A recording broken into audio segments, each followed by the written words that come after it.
HR is human resource analytics, of course, is related to analysis. It is not 100% analysis. It is an advanced form of analysis जैसे हम कहते हैं, जिसकी वजह से हम analytics का यानी कि analysis plus tactics यानी कि आप उसे कोई tactical strategy निकालते हैं। जैसे आपने सुना होगा ना कि अफवाज में tactical strategy होती है, tactical units होते हैं, जाने कि आप analysis करें और उसके बाद आप उसके कोई action लें। So that is why it is called HR analytics, not HR analysis only, right? दूसरी बात यह है कि कुछ important ये है कि this is the most advanced version of a certified human resource professional. जो HR analytics का कोर्स आज आप करने जा रहे हैं, आज और कल हम कवर करेंगे उसके 2 वर्जन्स में। अगर इस टाइम पे कोई ह्यूमन रिसोर्स प्रोफेशनल्स इंडस्ट्री में ग्रो कर रहे हैं या करना चाहते हैं, so this is the most important course, because इस कोर्स में आपकी कहानी नहीं चलती है। एक कहानी से एक छोटी सी एग्ज़ाम्पल मेरे जहन में आई और आप लोगों में से हो सकता है कुछ लोगों ने सुनी हो। एक बादशाह के पास जो है उसका बार्बर जो है वो रोज़ आता था, किसी को याद है, और वो आके उसकी जो है हजामत बनाया करता था, ठीक है। अब वो जो बार्बर जो है वो बादशाह के बहुत नज़दीक था, उसका जो हजाम था, और बादशाह अपने सारे सल्तनत के काम किया करता था।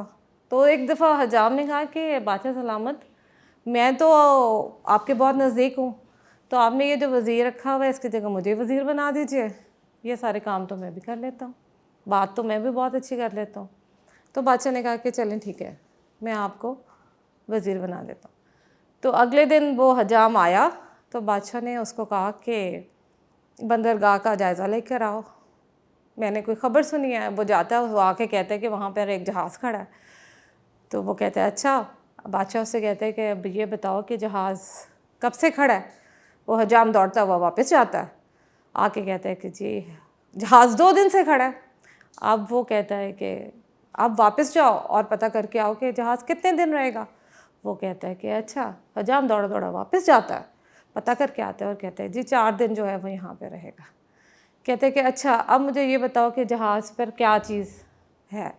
वो वापस जाता है हजाम दौड़ा हुआ और वो वहाँ से पता करके आता है और आके कहते हैं कि उस पर खुराक और कपड़े हैं।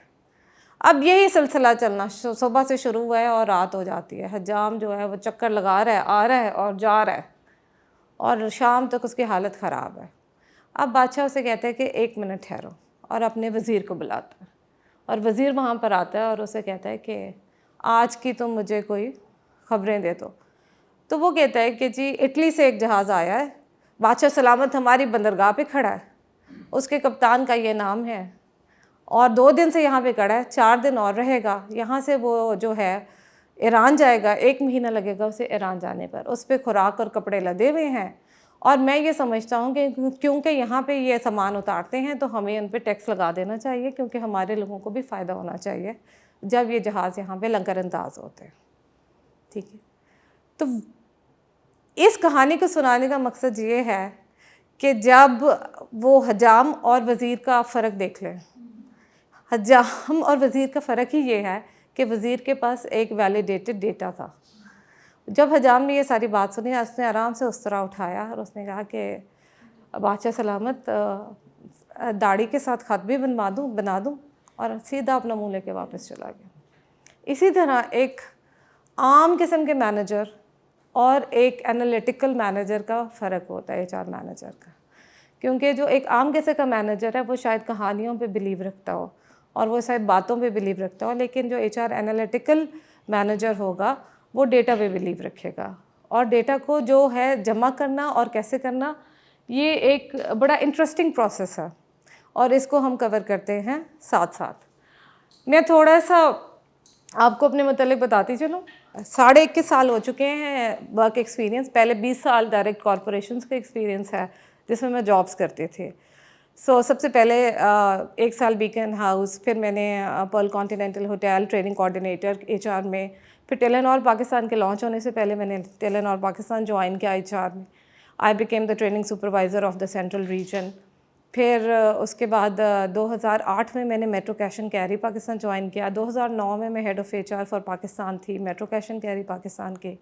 वहाँ पे फिर मैं 6 साल रही, फिर मैं हेड ऑफ़ HR कमर्शियल बनी कोका कोला पाकिस्तान की।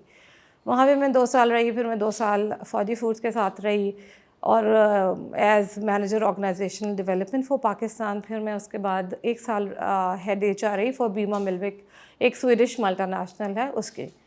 2020 में जाके 2000 से जो सफ़र शुरू हुआ था, मैंने ये सोचा कि इस HR के सहरा के अब सहाई करते बड़ा हो गया है, टाइम हो गया है। और 3 मास्टर्स भी मैं कर चुकी थी उसमें, जिसमें से एक मास्टर्स HR भी था और MBA फाइनेंस था और एक masters in housing and interior design था। सारे वैलिडेटेड HSC सर्टिफाइड मास्टर्स हैं फ्रॉम द यूनिवर्सिटी।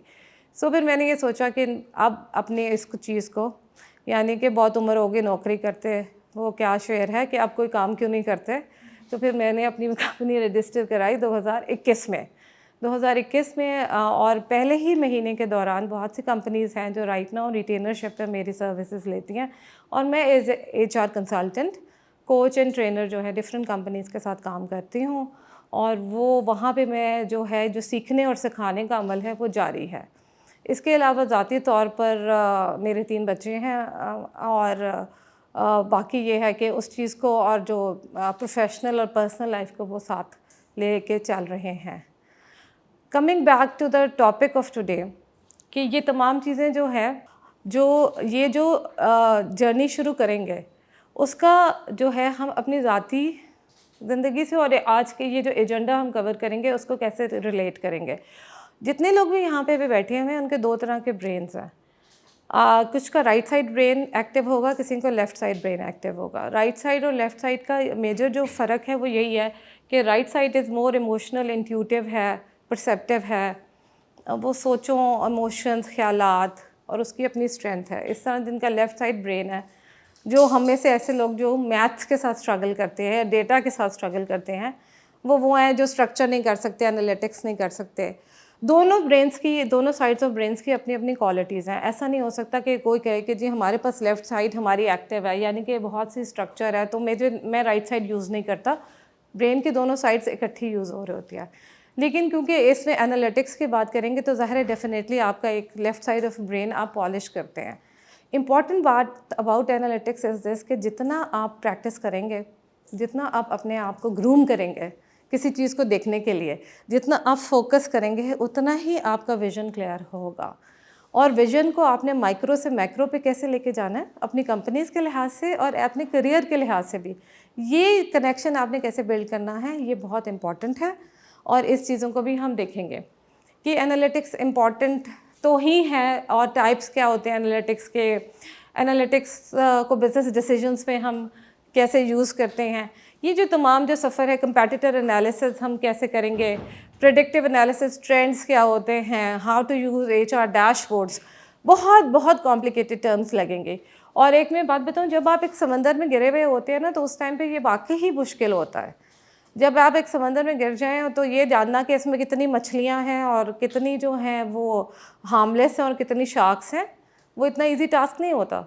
जब आप उसमें काम कर रहे होते हैं तो इस चीज़ को क्वांटिफाई करना is not a easy task, but at the same time it can be done, it is very achievable and it is very possible and it is done all the time by all managers. Where we are headed, हम कहाँ पे जाना चाहते हैं as an organisation, strategic plan of HR को कैसे associate किया जाता है नंबर्स के साथ। आप अपने CEOs के साथ कोई डिस्कशन करते हैं तो CEOs will never listen to, sir मेरा दिल चाह रहा है कि एक एम्प्लॉय इवेंट करा देते हैं। द क्वेश्चन इज़ क्या फ़ायदा है इवेंट का भी। चलें जी, अच्छा जी आज एक पिकनिक पे चलते हैं, पिकनिक पे जा रहे हैं तो पिकनिक का भी फ़ायदा क्या है, how will you validate and what is the way to validate, what is the need of that picnic is very important. और नीड को कैसे आप डिफ़ाइन करेंगे, ये वो जी सारे लोग कह रहे हैं अभी ईद पे बोनस दे दें, भी क्यों बोनस दे दें, बिजी सब मांग रहे हैं तो लोग तो बहुत कुछ मांगते हैं। तो as a HR resource how will you quantify कि आपने क्या बेनिफिट देना है और क्या बेनिफिट नहीं देना है। आपने नो कहनी है तो किस बेस पे कहनी है, आपने येस कहना है किस बेस पे कहना है। हम मैनेजमेंट और एम्प्लॉयज़ परसेप्शंस को कैसे अलाइन करेंगे सो दैट दोनों की जो है टारगेट्स वो अचीव हों is the task of a HR professional. तो सर्टिफाइड ह्यूमन रिसोर्स प्रोफेशनल में जब ये स्किल आपके पास होगी ना कि आप HR एनालिटिक्स को जूम इन कर सकेंगे to achieve your HR objective is going to be the ultimate success for any professional. Then financial versus HR analytics क्या है, हम एक वाइट बोर्ड कैसे देखते हैं और उसके ऊपर हम एक अपना ऑब्जेक्टिव कैसे फेंक सकते हैं और ब्रेनस्टॉर्म। अच्छा, इसके अलावा ये है कि बहुत सी ऐसी चीज़ें हैं। एक और भी इम्पॉर्टेंट कोटेशन थी कि अक्सर लोग ये कहते हैं कि जी मशीन लर्निंग का टाइम आ गया, आपने शायद ये टर्म सुनी हो। Machine learning is about predictive analysis, ठीक है ना, कि एक दिन मशीन्स आएंगी वो इंसानों को रिप्लेस कर लेंगी, तो HR की क्या ज़रूरत है अभी। या अक्सर लोग कहते हैं कि जी एडमिनिस्ट्रेशन है, आपने अक्सर सुना होगा और ये आप सुनेंगे सारी उम्र कि जब एडमिन बैठा हुआ है और अच्छी सफाई कराता है, खिड़कियाँ साफ़ होती हैं, तो HR क्या करता है। और हर HR मैनेजर के तौर पर आपको कहा जाएगा कि भाई सिक्योरिटी संभालो और एडमिन संभाल लो, which is fine because that is part of value addition, but then do you think that that is the ultimate goal of HR as a strategy, or that is a tool just to make people more engaged? क्योंकि that is a basic thing जिसको हमने कहा है कि employ के लिए motivate होने के लिए एक जगह साफ़ होना। जैसे फॉर एग्जांपल हम इस कासिम अली शाह फाउंडेशन में आ रहे हैं, तो one thing I have observed that there जो है service level is good because लोग खड़े हैं, आपको एक साफ़ सुथरा एम्बियंस और एटमॉस्फेयर मिला है। So these are the hygiene factors जिसे हम कहते हैं ना, but these are not the motivation factors. तो मोटिवेशन के लिए एक HR को क्या चीज़ें करने की ज़रूरत है और कैसे वो उन चीज़ों को एडवोकेट करेगा और पिन पॉइंट करेगा is going to be the major decision.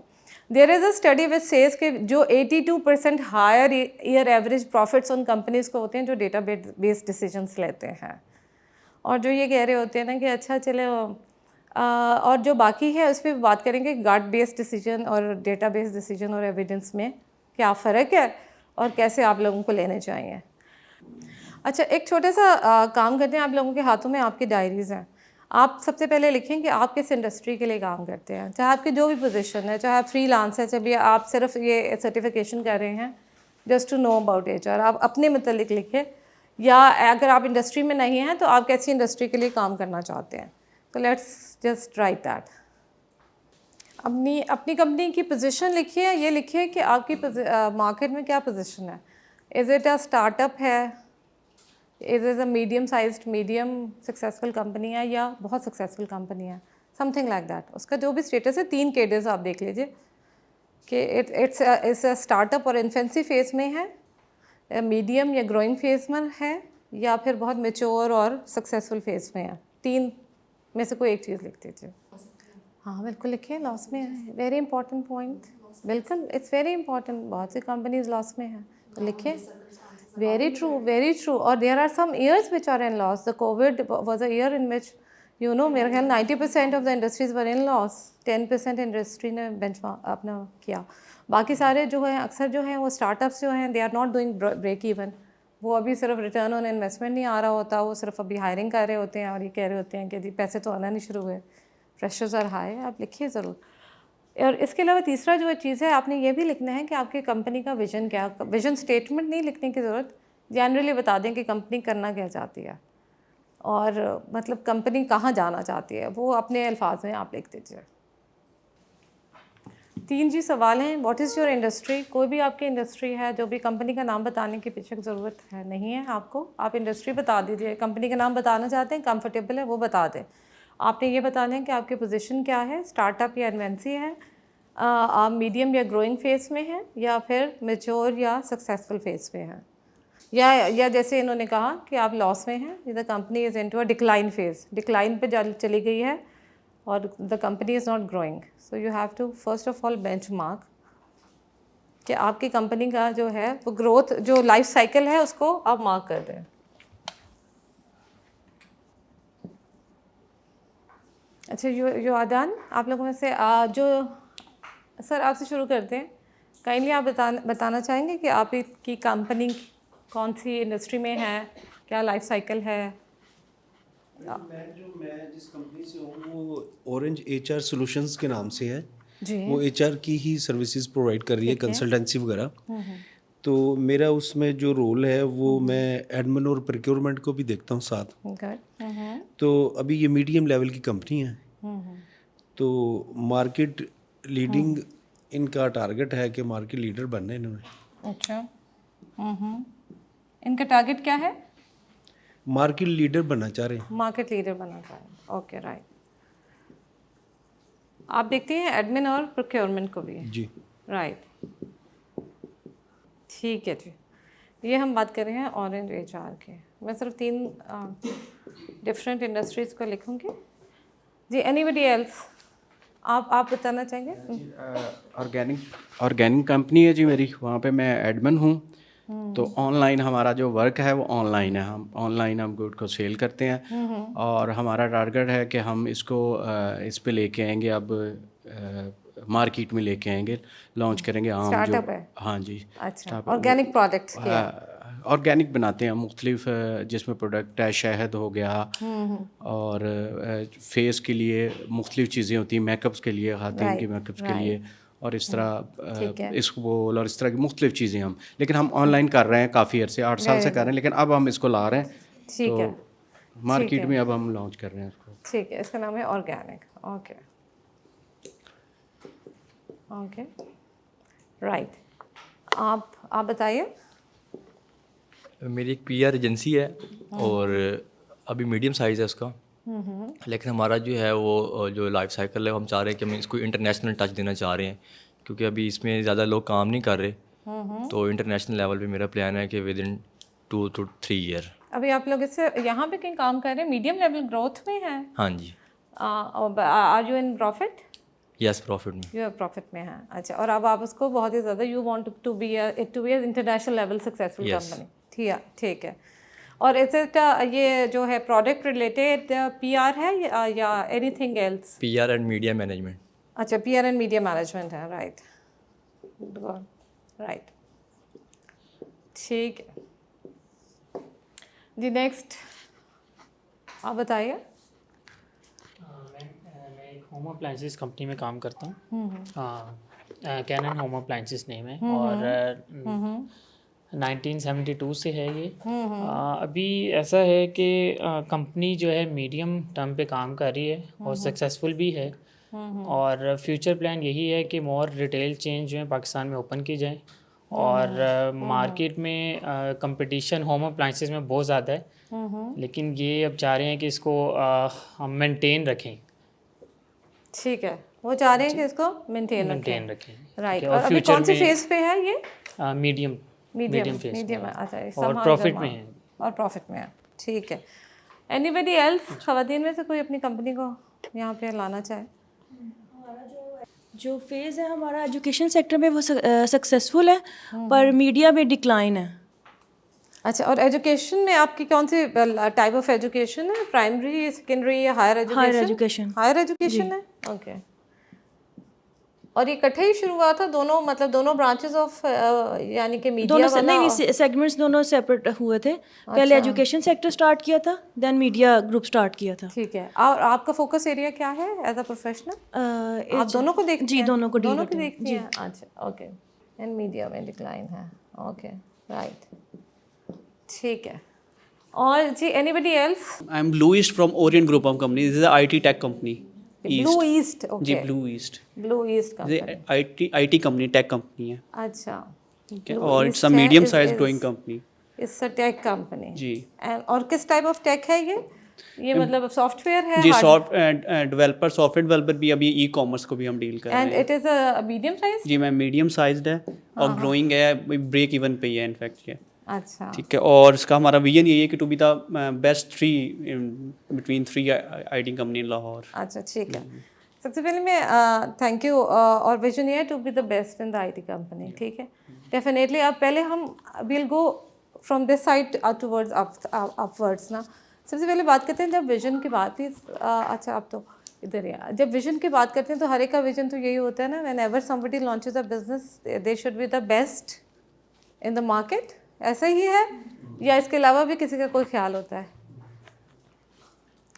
इसके अलावा कोई ख्याल होता है?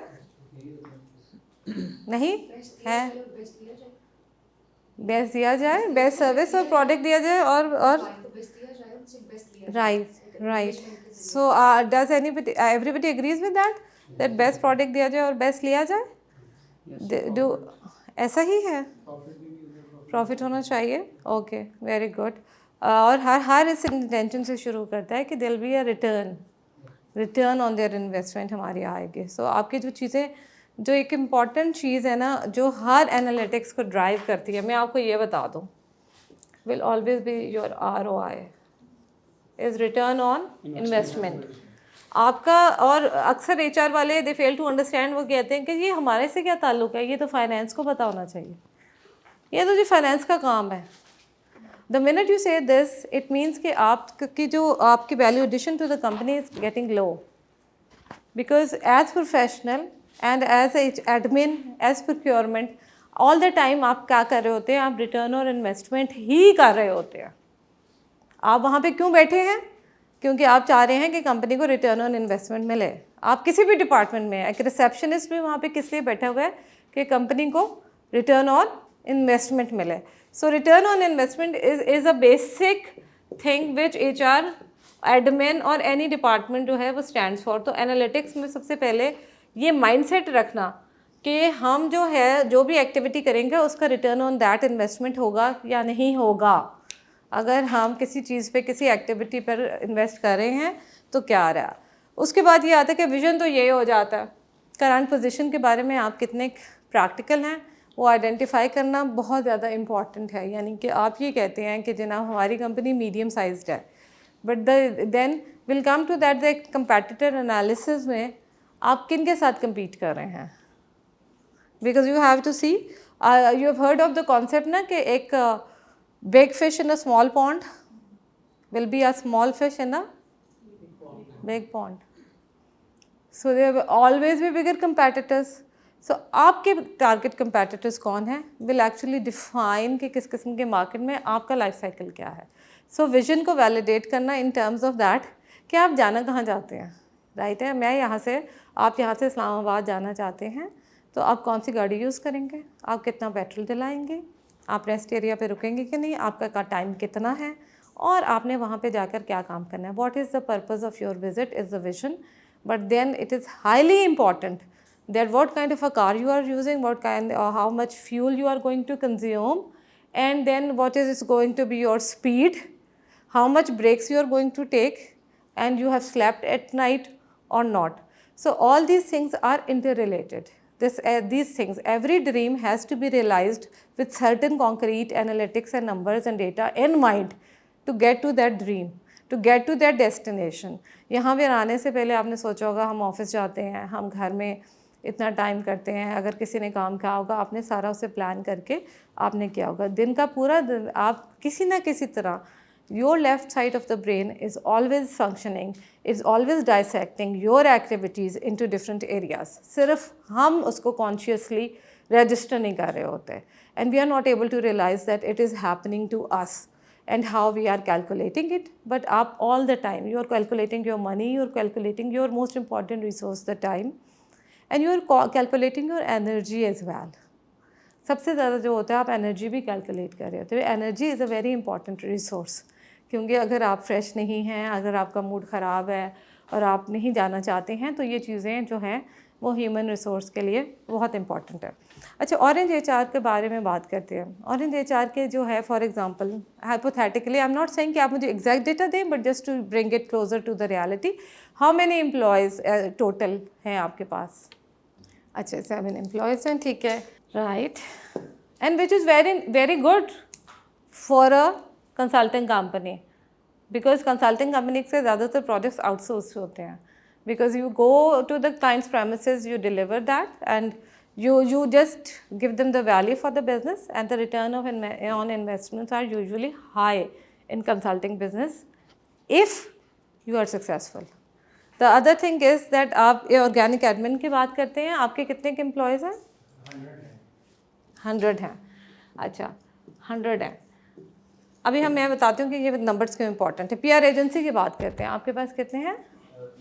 Very good. अच्छा, 10 लोग हैं। हाँ, इस कॉन्सेप्ट को भी रखेंगे कि फ्रीलांस का कॉन्सेप्ट क्या होता है। कैनन होम अप्लायंसेस 500 एम्प्लॉयज़ हैं। इसमें से कोई आउटसोर्स्ड है या सारे परमानेंट हैं?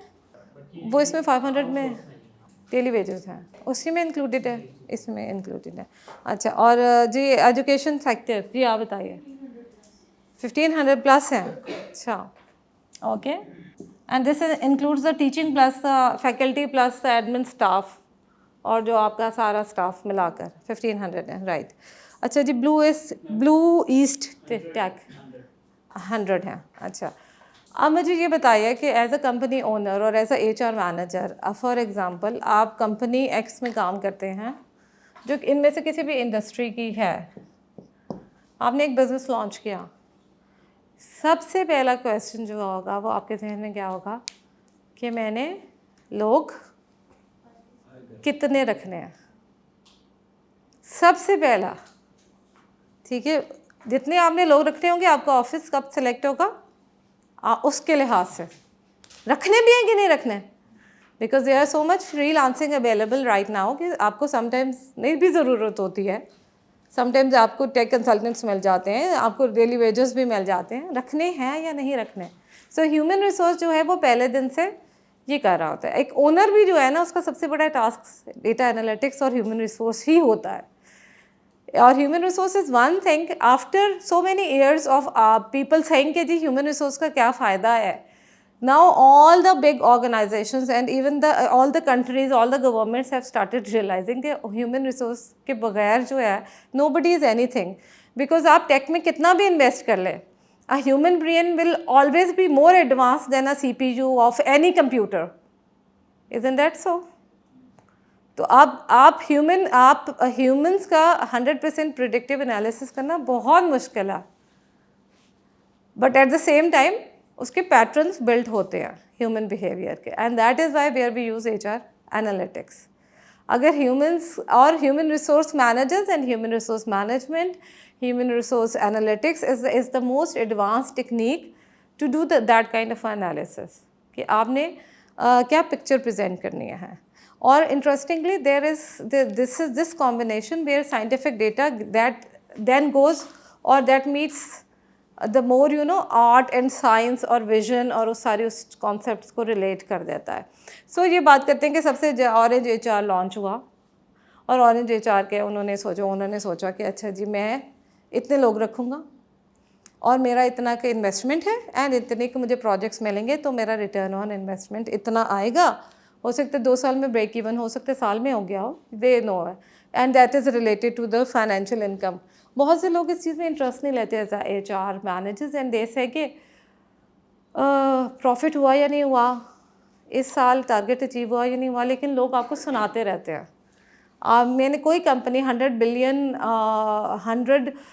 मैंने 1000 बिलियन US$ की कंपनी में भी काम किया हुआ है, और उससे कम कंपनीज नेशनल कंपनीज़ में भी काम किया है जिनके मिलियंस ऑफ रुपीज़ होती है। But at the same time हर एक का प्राइम कंसर्न तो यही होता है ना कि हमारी कॉस्ट वर्सेस जो है हमारा इनकम कितनी है, तो वो तो आपको सुना ही रहे होते हैं। कुछ लोग डेटा के फॉर्म में कह रहे होते हैं, कुछ ये कह रहे होते हैं कि भाई ध्यान करो, इतना खर्चा नहीं होना चाहिए। एज एडमिन में तो सबसे ज़्यादा होता है प्रोक्योरमेंट में, कौन सा लैपटॉप देना भी है कि नहीं देना है, आपने इक्विपमेंट कौन सा यूज़ करना है। अगर ह्यूमन रिसोर्स हायर करना है तो उसकी क्वालिटी, हर तरह के रिसोर्स अवेलेबल है, एंड यू नो दैट। आपने उसकी तनख्वाह कितनी देनी है, आपने बहुत हाई फाई ग्रेजुएट उठाने लम्स का जो आपको जो बड़े लाख से ज़्यादा पर मंथ बढ़ेगा, या आप ये कहते हैं कि नहीं जनाब यूनिवर्सिटी का ले लेते हैं और 30 से 50 हज़ार में भी पर मंथ काम तो दोनों कर लेते हैं ना। So then what is your ultimate goal of hiring people and what number you are going to invest in is important. सबसे पहले आप उस नंबर को आइडेंटिफाई करते हैं कि नहीं जी 5 से 6 लोगों में मेरा काम चल पड़ेगा। काम तो चले ना, 10 लोग और कॉन्ट्रैक्ट आता है, 10 लोग और ऐड कर देंगे। तो सब इस चीज़ को कहते हैं, जिसको हम आगे कवर करेंगे कि आपके स्टाफिंग एंड सिलेक्शन, जो आपकी जो है वर्कफोर्स प्लानिंग कहते हैं। Workforce planning is a basic KPI of any HR। आगे इसके बारे में मज़ीद जब आप कोर्सेज में जाएंगे तो इसकी बात भी होगी और इसकी डिटेलिंग भी होगी कि वर्कफोर्स प्लानिंग आप करते कैसे हैं, और उसमें तो इसको हम देखते हैं।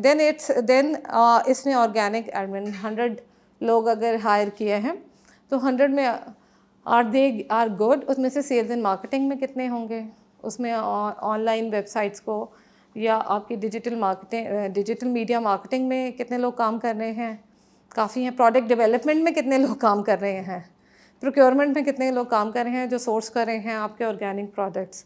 ये तमाम चीज़ें देखना बड़ा इंपॉर्टेंट है as HR manager. PR agency में अगर आपके पास 10 लोग हैं, 10 लोग में देन उन 10 लोगों की प्रोडक्टिविटी क्या है, हर ओनर और हर HR मैनेजर ये देख रहा होता है। और अगर आप नहीं भी देख रहे तो ओनर्स आके आपको कह देंगे और CEOs आके आपको कह देंगे भाई वो तो वहाँ पे बैठा बातें कर रहा होता है। You will never see a company जिसमें इस बात को इनकरेज किया जाएगा कि भाई आए एक कप चाय का पिया और वहाँ पे साहब बन के बैठे और फिर 2-4 साइन किए और चल दिए। कोई ऐसी कंपनी में है काम करता? मैंने नहीं एटलीस्ट किया, apart from working on leadership in so many multinationals. So there's not a single company which can exist like that. So numbers are highly important. Canon Home Appliances में 500 लोग काम करते हैं। 500 लोग इसलिए काम करते हैं क्योंकि 1972 से आपने बताया कि कंपनी इज़ इनटू एग्जिस्टेंस। तो company is into that mode कि वो 500 लोगों को चला सकती है, ऑपरेट कर सकती है। The questions will always B कि 500 हैं, 1000 क्यों नहीं है या 250 क्यों नहीं है। और हर बंदे की प्रोडक्टिविटी का analysis all the time question marks आते रहते होंगे। इससे सस्ता बंदा मिल सकता है, इससे अच्छा बंदा मिल सकता है, सेल्स अचीवमेंट क्या हुई, किस डिपार्टमेंट पे इन्वेस्ट करना है या नहीं करना और कैसे करना है। एजुकेशन सेक्टर में आपके पास 1500 लोग हैं, 1500 लोग multiplied by number of students, अगर आपकी फैकल्टीज़ में से 800 है तो कितने बच्चों की इनकम आ रही है। और definitely education is one sector जिस पे मैं hypothetically but in a rough guess because you get to deal with education sector being a parent also all the time. If there are 20 children in the school and there's one teacher to pay, so that makes a good cost benefit analysis in itself. So that's why education sectors with the population growth where we are like हमारी 4% population growth है which is one of the highest growing countries in the world, जिसकी जो 65% जो population है वो 25 years से नीचे है। So and this is our competitive advantage. We have gone out of that era जिसमें ये कहा जाता था कि 2 बच्चे और क्या वो ख़ानदानी मनसूबाबंदी। I am a advocate, it's not like that, not going into the religion part but staying out of it, let's just do a rough calculation. The point is, if you are able to give education and look at the China model, where we have to be realistic, and then China with that kind of a population was able to beat, right now US is $3 trillion in debt of China. $3 trillion का in debt है China. तो actually अगर इतना debt, तो पाकिस्तान का कितना debt है? $150 billion or something, या इससे भी कम है। तो but the point is $3 trillion का डेट है। तो इन अ वे तो psychologically US should bow down to China ना, but then what China has done it has capitalized its human resource in a way कि they have beaten all records. So this is the beauty of human resource as a department, as a function, and as a stream. This is not evolutionary. This particular department can make things change. So take this pride always. आप जो certification कर रहे हैं, it had taken us years to realize. और हम जब उस debates में जाते थे CFOs के साथ, Chief Financial Officers के साथ और CEOs के साथ, तो then after 21.5 years now I can safely stand here and claim that I know that this is the most important department, and there is data driven analytics behind that. This is not just because हम claim होके कर रहे हैं जी we are the leaders. And look at then another important example will be the US versus Afghanistan situation, where a country with a massive resources in terms of technology, in terms of money and everything, goes into a country, gets beaten. Whatsoever, I'm not trying to glorify them, but point is that they were still able to beat. So then what was the differentiating point? The differentiating point will always be humans. So humans will always make a difference. Humans कितने हैं, कैसे हैं और किस calibre के हैं, किस will power के हैं. नाउ द ब्लू स्टेक, आपके पास 1500 लोग हैं और आपकी मीडिया की कंपनी जो है वो काम नहीं कर रही है. सो मुझे बताएं, अगर आपकी मीडिया की कंपनी नहीं है, साहब media wing is not working, so what you, आप उसमें लोग इन्वेस्ट करेंगे या रिट्रेंच करेंगे? रिट्रेंच करेंगे. So that's the right thing to do. और इस पर हम बात आते हैं कि बहुत सी बड़ी एग्रेसिव और बड़ी, and the HR analytics is also being about surgically correct. It is nothing to do with human emotions when it comes to analytics and data presentation. For example, जैसे टर्मिनेशन की बात करेंगे, जब टर्मिनेशंस के law जो order pass होता है तो उस टाइम पर the HR, the admin, anybody who is doing that will not sit and से के, you will not cry for that, because उसका पार्ट ये है कि that is a business situation, पैसे ख़त्म, तनख्वाह नहीं मिल रही. So the numbers matter. No income, no returns, no salaries, and the position is closed. ये एक साइकोलॉजी होती है जो हर जगह एग्जिस्ट करती है. मैं मीडिया को नहीं कहूँगी, किसी भी कंपनी में आप अपने घर में देख लीजिए. आप घर में भी अगर आप देखेंगे, अगर आप कह रहे हो कि हम आपका हो सकता है कन्वीनियंटली आपके घर में 4 मुलाजिम लगे, आप कहेंगे हम 4 रख सकते हैं, लेकिन आप कहेंगे कि भाई एक ही रखने की कोशिश करो. It's a natural intention, it has nothing to do with mal intention. आप कोशिश ये करेंगे कि भी लाइटें बंद रखो, बंदे कम से कम रखो, जो काम वाले आते हैं उन्हीं से काम चला लो. एक चौकीदार रखने की क्या ज़रूरत है, वो जो काम वाले से. जी, लेकिन वो क्वालिटी फिर वो नहीं दे सकेंगे जो हम. जी बिल्कुल. लेकिन आप प्रूव कैसे करेंगे? Is all about analytics. मसला ये है कि आप बिल्कुल सही बात करते हैं. उस बात पे इरादे के लिए आप कैसे एक CEO को कन्विंस, ओनर को कन्विंस करेंगे कि सर ये लाख वाला बंदा जो है ना, ये आपकी 10 लाख की सेल्स ले आएगा. आपने ये कैलकुलेशन कैसे दिखानी है उसे? आपने कोई ट्रेंड तो दिखाएंगे ना, या कहेंगे सर ये बंदा बड़ा अच्छा है, बड़ा खूबसूरत है, बड़ा अच्छी डिग्री करके आया है.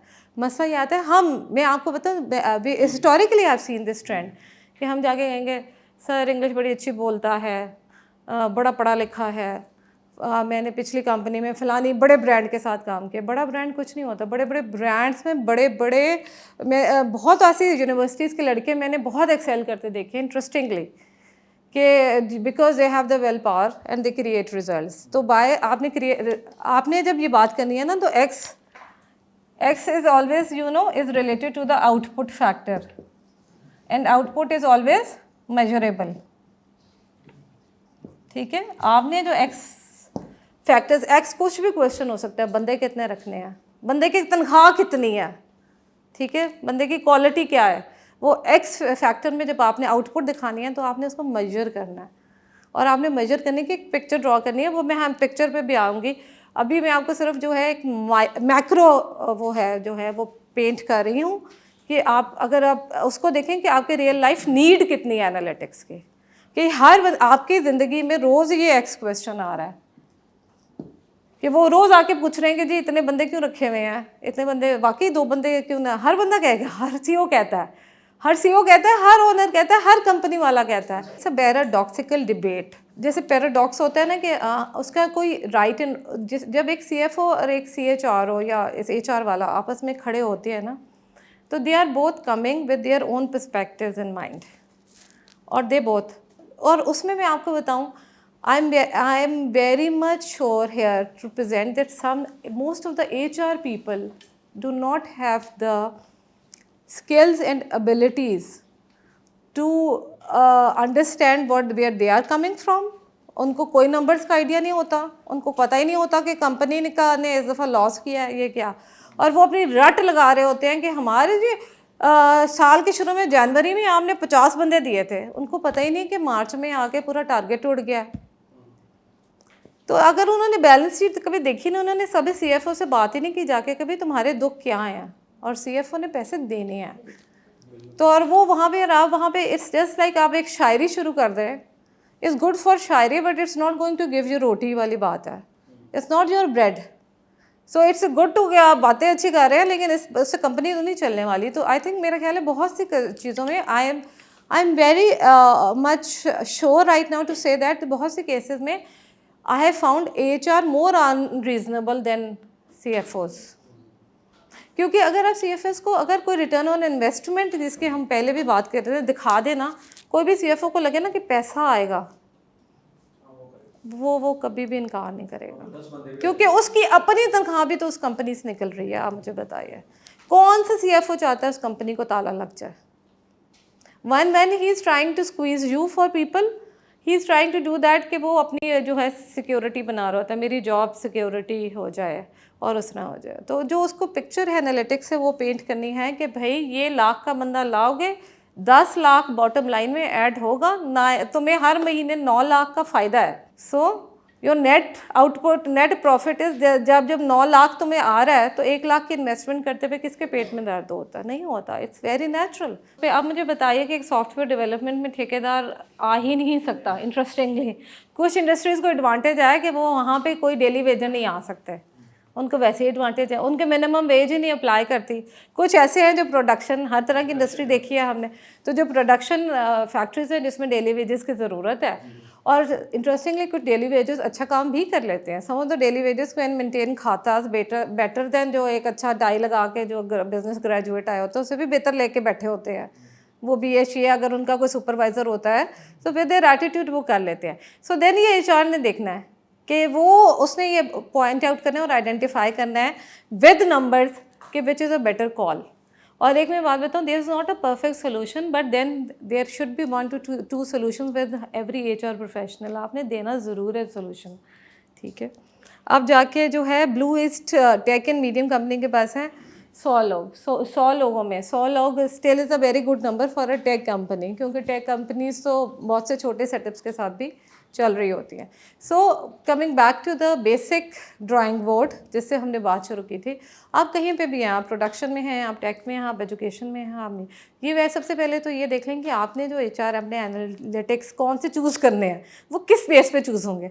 वो इस बेस पे चूज़ होंगे कि आप कहाँ जाना चाहते हैं, आप कितने लोग रखना चाहते हैं, आप नहीं रखना चाहते, आपकी कंपनी की करंट सिचुएशन क्या चल रही है। अगर पहली लॉस में है तो फिर तो आप रिट्रेंचमेंट के एनालिटिक्स से निकालेंगे ना, आप उस टाइम प्रॉफिट के नहीं निकाल सकते। अगर आपका वो सीज़न ही बुरा चल रहा है, इसी तरह हाई और लो सीजन्स भी होते हैं, सीजनल इंडस्ट्रीज़ भी तो बहुत ज़्यादा है ना। हीटर जो हैं वो सर्दियों में ज़्यादा बिकेंगे, उससे पहले उन दिनों मैन्युफैक्चरिंग का होगा, हीटर्स के दिनों में आपका सेल्स का और रिपेयर का बहुत ज़्यादा डेली वेजेस खड़ा करना पड़ता है। तो how you are going to plan your workforce according to the business life cycle is very important. Retrenchment जो है ना वो एक तकलीफ दे एक्टिविटी है, it's not a pleasant activity. तो उसको करते हुए जो है ना, आप चाहे कितने बड़े प्रोफेशनल हो जाए, कितनी अच्छी एक्टिविटी, वो करते हुए हर एक को तकलीफ होती है। रिक्रूटमेंट एक ऐसी एक्टिविटी है जिसमें आप किसी को दे रहे होते हो and you always feel good इसी तरह। बट देखिए मैं एक बात बताऊँ, there are certain business realities of, आप पोटेंशियल अपॉर्चुनिटी को डिफ़ाइन करें मुझे। अगर आप कोई ऐसी चीज़ को एक्चुअली दिखा कर एक सक्सेसफुल सेल करके ला के दिखा दें तो कंपनी में इन्वेस्ट कर देगी। बिज़नेस जो है, जहाँ पे भी आप जॉब्स कर रहे हैं, आप स्कूल में जॉब कर रहे हैं, आप इंडस्ट्री में, आप कंपनी में, आप फैक्ट्री में, आप IT सेक्टर में, आपकी अपनी कंपनी है, वो आपकी यूनिवर्स है। उसमें reason of existence says what, generating money. और रीज़न ऑफ एग्जिस्टिंग क्यों है जनरेटिंग मनी? क्योंकि उसके बगैर जो है आप तनख्वाह नहीं दे सकते। अच्छा आप मुझे बताइए, एज HR आप में से कितने लोग 6 महीने तक बगैर तनख्वाह के किसी कंपनी के साथ काम करेंगे? 2 महीने नहीं करेंगे। तो मुझे बताएंगे फिर एक कंपनी जो है वो किसी एम्प्लॉयज़ को 6 महीने तक कैसे रख सकती है अगर वो पैसे नहीं कमा रही? तो एक चीज़ होती है, एक होती है वो डिबेट, एक होती है ideal, and then there is this cruel reality which has to be dealt with. सो पहले दिन as HR certified human resource professional का पहला रूल तो आइडेंटिफाई कर लें, वो आपको सारे अपने करियर में अगले 20-30 साल हेल्प करेगा कि business is a hard core reality और बिज़नेस में income generation has to be there. आपके अगर फादर भी इन्वेस्ट कर रहे हैं ना आपके बिज़नेस में, तो वो भी 2 साल से ज़्यादा आपको इन्वेस्टमेंट नहीं देंगे। अगर आपका बिज़नेस लॉस में जा रहा है वो कहेंगे भाई ये बंद कर दो। There will not be a single investor ever in any company who will keep on financing your company। आप अपने even let's come to that human relationships, आपके रिश्तेदार और आपके बहन भाई होंगे, पेरेंट्स डिग्रीज पे इन्वेस्ट करते हैं, तो नेक्स्ट सवाल क्या पूछते हैं, भाई कमाना कब शुरू करोगे? पूछते कि नहीं पूछते? तो जब ये हार्डकोर रियलिटी है, तो जब आके जो ये बातें होती है कि हम रिट्रेंचमेंट नहीं करेंगे और एक बिज़नेस अपॉर्चुनिटी होगी, वो बिज़नेस अपॉर्चुनिटी ऑफ कोर्स है। बिज़नेस अपॉर्चुनिटी तो ये भी है कि हम मरीख पर जाके एक सेटलमेंट बना लेंगे, बट वो मरीख पर हम पहुंचेंगे तो सेटलमेंट बनेगी ना, मतलब वो तो that's an abstract visionary world, वो एग्जिस्ट नहीं करती। हाँ, अगर आप ये देख लीजिए कि इलॉन मस्क ने एक बना लिया एंड उसने सेटलमेंट को क्वांटिफाई कर दिया, और इलॉन मस्क कह रहा है कि मैं वहाँ पे लैंड भी कर जाऊँगा, उसके पास रॉकेट भी है, और वो वन फाइन डे कर भी जाए, तो he has a concrete plan and he has done some analytics to do that, is a different story. So coming to this कि आपने सबसे पहले ये देख लेना है कि आपकी बिजनेस सिचुएशन ये है, और अपने इमोशंस को आपने जब डेटा एनालाइज करना है तो आपने उससे बिल्कुल दूर रखना है। नेक्स्ट पे आते हैं, और आपने उसको डिटैच होके करना है। आपको कौन क्या चीज़ें जो हैं, आप क्या चाहते हैं, होना क्या चाहिए, और क्या हो सकता है, इज़ अ डिफरेंट क्वेश्चन। आपने जो कहते हैं ना, जैसे कहते हैं सिचुएशन एनालिसिस करना, पहले तो सिचुएशन एनालिसिस आप करेंगे कि हो क्या रहा है, और ये भी उसमें आप हिस्टोरिकल ट्रेंड ले सकते हैं, और उस पे के बेस पर हम देखते हैं कि हम उसको डेटा को समटाइम्स आप यूज़ करते हैं, जैसे किसी सीज़न में कि सर लास्ट ईयर जून में सेल्स इतनी थी, तो मे बी इस साल जून में आप एक इंक्रीज़ देखेंगे। ये all the time AC Nielsen, Deloitte, ये सारे ऐसे पैटर्न्स हम बना रहे होते हैं, हर कंपनी बनाती है। अच्छा, सिस्टमैटिक आइडेंटिफिकेशन है कि आपने अब सबसे पहले आइडेंटिफाई कर लिया कि आप किस सिचुएशन में हैं, आपने उसको देखा, फिर आपने क्वांटिफिकेशन कर ली कि अच्छा जी नंबर इतने हैं, तनख्वाह इतनी है, ऑफिस इतना है, उसको हर तरह से आपने सेग्रीगेट कर लिया, और फिर बेंचमार्क कर लिया भाई चलना कैसे है। जैसे recently I will tell you honestly, one of the employees company I am consulting, he use to come to me, and वो जब छोड़ के जा रहे थे तो उन्होंने कहा कि जी मैं बाहर जाऊंगा और मैं आई एम अ लीडर और मैं जो है अपनी कंपनी खोलूँगा। He was with that company for the last 18 years, a very good potential employees, the company is still running, but उनकी प्रमोशन नहीं हो रही थी। अच्छा, अब प्रमोशन नहीं हो रही तो वो वन फाइन डे उन्होंने कहा जी मुझे तो इस कंपनी में डायरेक्टर होना चाहिए था, क्योंकि वो समझते थे कि उनको डायरेक्टर होना चाहिए था। राइट, हर कोई समझता है उसको डायरेक्टर ही होना चाहिए। फिर उन्होंने वो कंपनी छोड़ी, वो फिर उसके कोई 6 महीने बाद वो आते हैं और कहते हैं कि जी मैं बिज़नेस शुरू किया, तो अब मुझे आप ना इसी कंपनी में दोबारा बैठने दें, और मैं जो है ना यहाँ से अपने आपके जो है ना क्लाइंट्स लाऊंगा। I am talking about export textile industry sourcing agency. तो अब उनको कहा कि भाई अगर तुमने इतना बिज़नेस ही करना था तो यहाँ वापस आने की क्या ज़रूरत है। उन्होंने कहा जी मैं जब बाहर गया हूँ ना तो पता ये चला है कि जनाब मैं कोई 1 लाख 1.5 लाख पीसेस कर लेता हूँ पर ईयर, और उसका ये, लेकिन अगर मेरे 5-6 लाख 4-5 लाख बच भी रहा है तो मेरी जो सैलरी निकल रही है, 4 बंदे रखे हुए हैं, तो वो मेरा 4 लाख तो वहीं से चला जाता है। फिर मैंने जनाब मेरा जो ऑफिस है उसका किराया है, और ऑफिस होना इसलिए ज़रूरी है कि सैम्पल्स आते हैं, लैब टेस्ट रिपोर्ट्स कहीं पे तो डिलीवर होनी है जो एक्सपोर्टर्स को जानी होती हैं, ये वो शिपमेंट्स हैं, और तो वो करते करते मिस मेरा 10 लाख का तो मंथली एक्सपेंस है। तो आप ऐसी बात सुनेंगे तो आप क्या कहेंगे, आप हंसेंगे ना सुन के।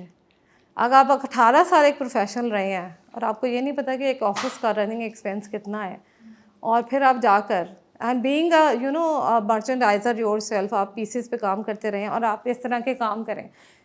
दूसरा ये कि आपने पहुंचना किधर है, आप बेंचमार्किंग से।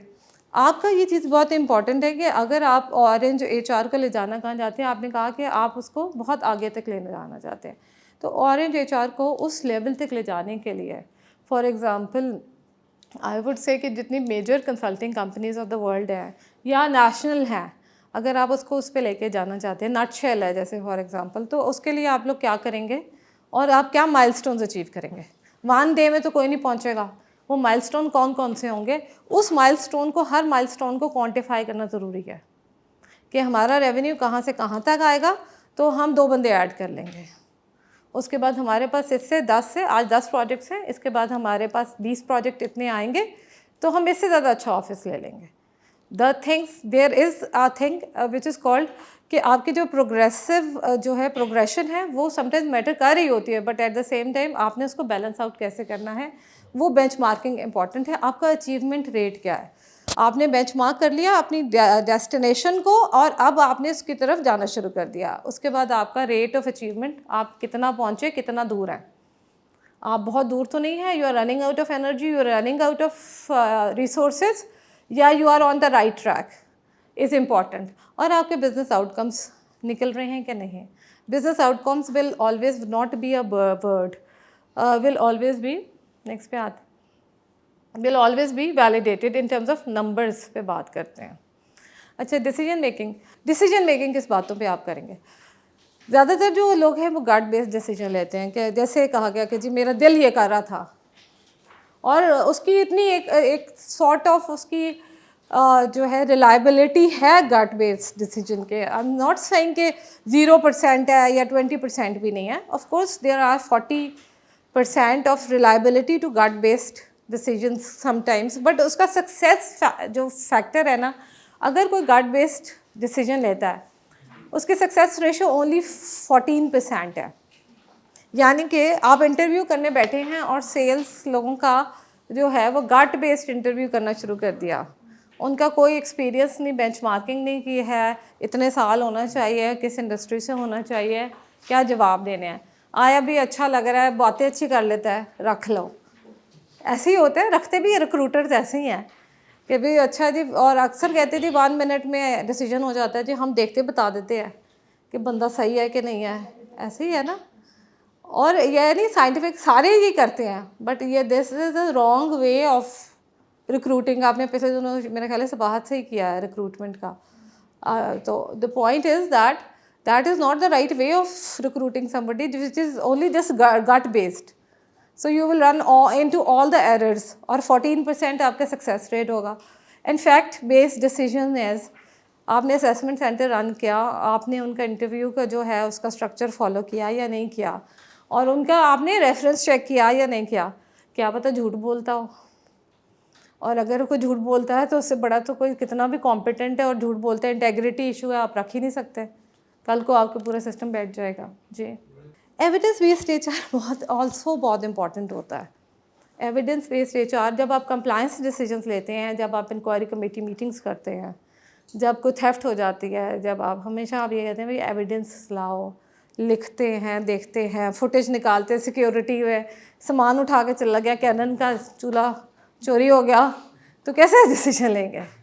you will then go into some kind of a evidence. So evidence is also part of a analytics. आप इन दोनों को क्लब करते हैं। आइडियल ये है कि आपका गट आपको सिर्फ एक डायरेक्शन में वो करती है, it gives you a stimulus, but control your gut to make the final decision. I tell you because recently ये अभी एक MTO प्रोग्राम्स हम क्यों करते हैं, मैनेजमेंट ट्रेनिंग ऑफिसर्स के, और असेसमेंट सेंटर्स क्यों रन किए जाते हैं आपने पिछले कोर्स से, just to connect as a certified human resource professional. इसलिए किए जाते हैं assessment centres, different type of abilities को टेस्ट किया जाता है। कहने को तो सारे इतने एक्सपीरियंस HR प्रोफेशनल्स बैठे होते हैं, उनका अपना 20-20 साल का होता है, तो देखते शक्ल देखते कहना शुरू कर दे आ जाओ भी तुम आ जाओ, क्योंकि आप कभी भी you can not hire somebody with that. ठीक है, वो क्या कहते हैं हेलो इफ़ेक्ट, कि आप उस पर you will make a error. So आपने फ़ौरन ही अपने आप को खुद ही कंट्रोल करना है। HR is a lot about self control.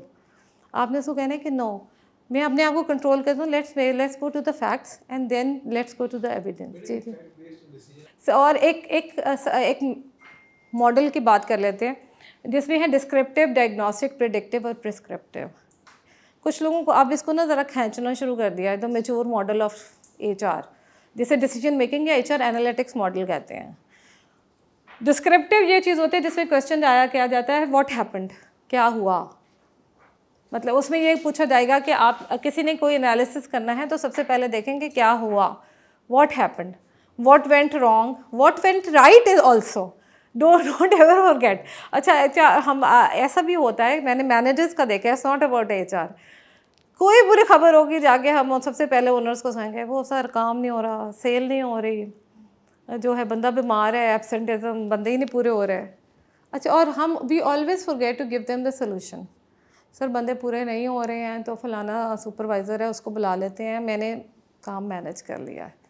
It is generally as a society in us and in Asians generally कि दैट वी आर लाइक हम थोड़ी सी सौरव बेस्ड, आपने ये बात सुनी होगी कि हमें गम की खबर अच्छी लगती है, हमें गमगीन ड्रामे, वो गमगीन गाने और गज़लें, it's something to do with the society I would से।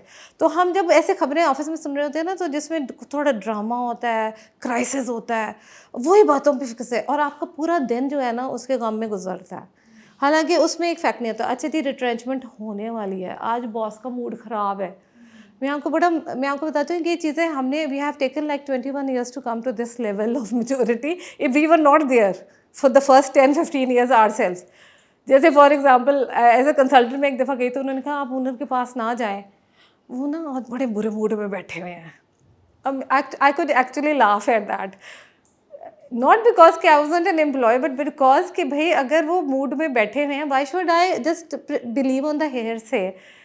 मतलब mood is something which is not measurable and depending upon कि उसको कोई उसने बुरी खबर सुनाई है, उसका कोई लॉस हो गया, और मे बी मेरा एजेंडा कोई डिफरेंट हो, जो आपका एजेंडा कोई डिफरेंट हो। So don't be led by emotion. और आपने डिस्क्रिप्टिव में ये होता है the base line in the place, her situation का आपने सबसे पहले ये देख लेना है, आपने डेटा असेस करना है कि व्हाट हैपेंड।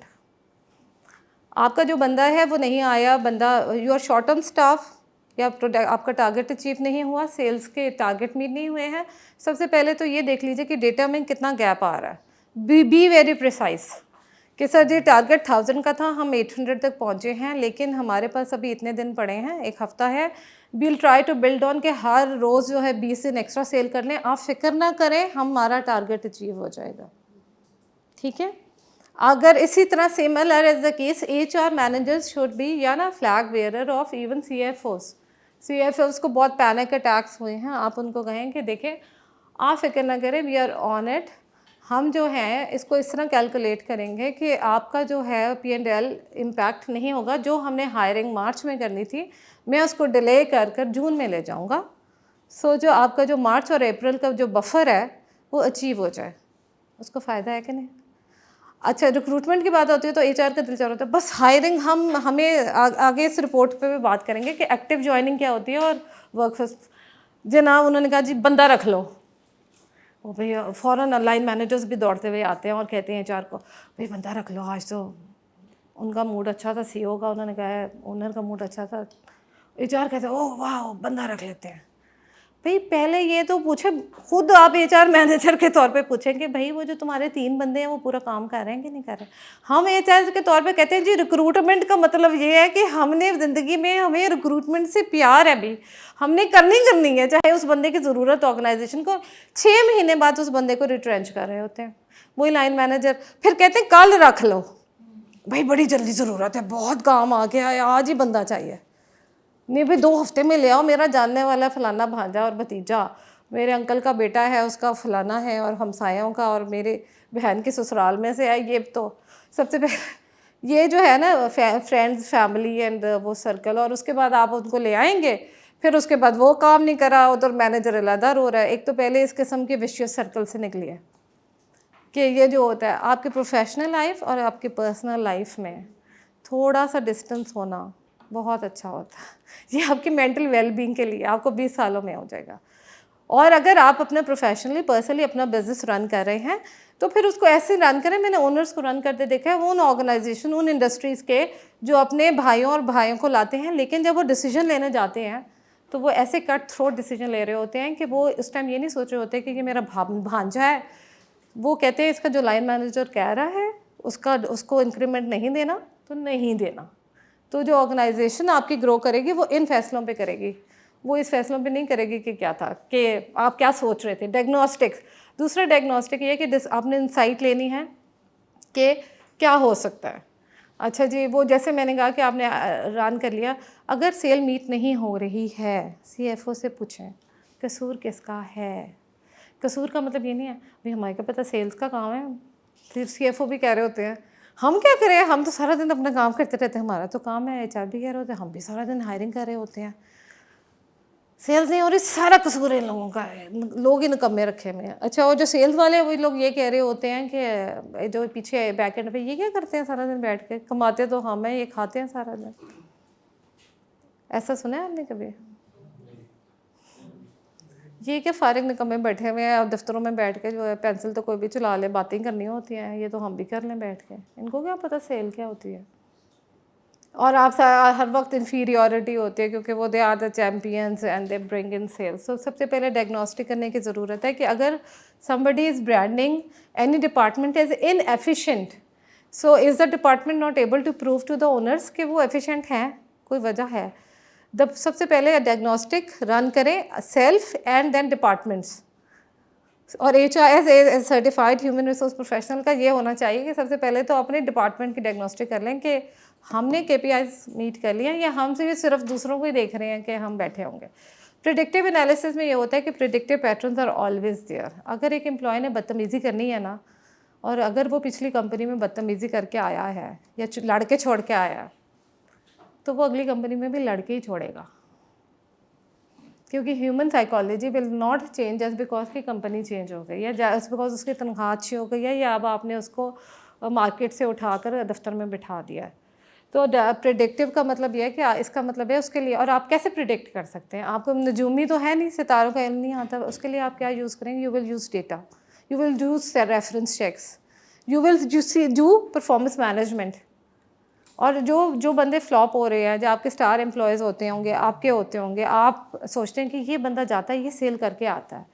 प्रिडिक्टिव एनालिसिस है कि आपके top salesman all the time sales करते हैं। मैंने कॉल सेंटर्स में प्रोडक्टिविटी देखी हुई, मैप की हुई है, हालांकि उससे ज़्यादा it is after air trafficking it is the most stressful job in the world is call centre job, even more than production, क्योंकि प्रोडक्शन में ह्यूमन इंटरेक्शन होता है। आप फिर खड़े होते हो, फिर ब्रेक होती है, आप हिल जुल सकते हो, you have a physical activity.